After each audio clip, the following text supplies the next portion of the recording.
Que cherchent la plupart des personnes? Avec beaucoup de sérieux, elles sont en quête d'une chose. Beaucoup de sœurs sont venues me faire part d'un problème.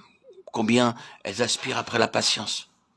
C'est pourquoi je me suis souvent fait la réflexion que leur patience devait être vraiment réduite à un simple fil. Voici leur manière de penser. Si seulement je pouvais être patiente, si Dieu voulait seulement m'accorder une dose de patience à avaler, alors je pourrais être mieux. Elles recherchent la patience comme si c'était une potion médicinale. Elles peuvent être patientes 2 ou 3 jours. Mais cette patience a une durée limitée. Après avoir été patiente quelque temps, cette patience se réduit jusqu'à ce qu'un jour, elle disparaisse complètement. Si c'était seulement une chose, elle s'estompera certainement. Et bien qu'elle puisse être obtenue par le moyen de la prière, elle s'épuisera. À cause des besoins temporaires de ses enfants et afin de faire face à leur manque de sagesse, Dieu quelquefois entend leurs prières et leur accorde ce qu'ils demandent. Cependant, il ne les exaucera pas dans toutes les occasions, car une telle situation ne doit jamais se perpétuer, puisque dans sa parole il n'y a pas une chose, mais Christ.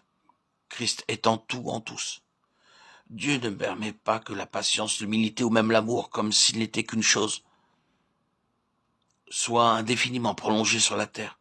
En réalité, Dieu nous fera voir que Christ est la patience, que Christ est l'humilité, ou que Christ est l'amour. C'est Christ, et non un détail particulier que Dieu nous accorde. Le jour où notre relation avec le Seigneur devient vraiment vivante, nous voyons tout naturellement comment tous nos problèmes sont résolus.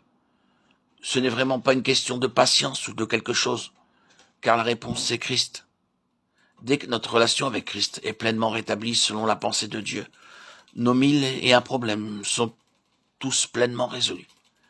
Car toute la question trouve sa réponse en Christ, et non pas dans une chose ou dans des choses. Aux yeux de Dieu, tout est lié, et tout découle de la connaissance de Christ. Que signifie donc connaître Christ? Quelques-uns le connaissent comme leur amour, d'autres encore comme leur humilité. Les uns connaissent plus de choses que d'autres à l'égard de Christ. La mesure de notre connaissance de Christ comme étant toute chose pour nous est la mesure de la connaissance que nous avons de sa personne. C'est ce qui résulte d'une connaissance personnelle.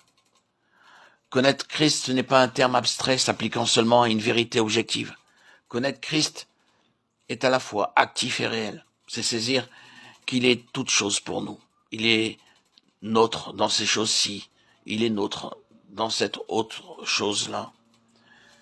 Quelqu'un pourrait se lever et témoigner qu'il ne savait rien au sujet de la purification, car son cœur, ses pensées et tout le reste étaient souillés. Maintenant, loué soit Dieu, Christ est devenu sa purification, parce que Dieu a fait qu'il soit cela. Aussitôt vous réalisez que ce n'est pas une chose que vous possédez, mais Christ. Puisque Christ demeure en vous, il vous accorde aussi cette chose.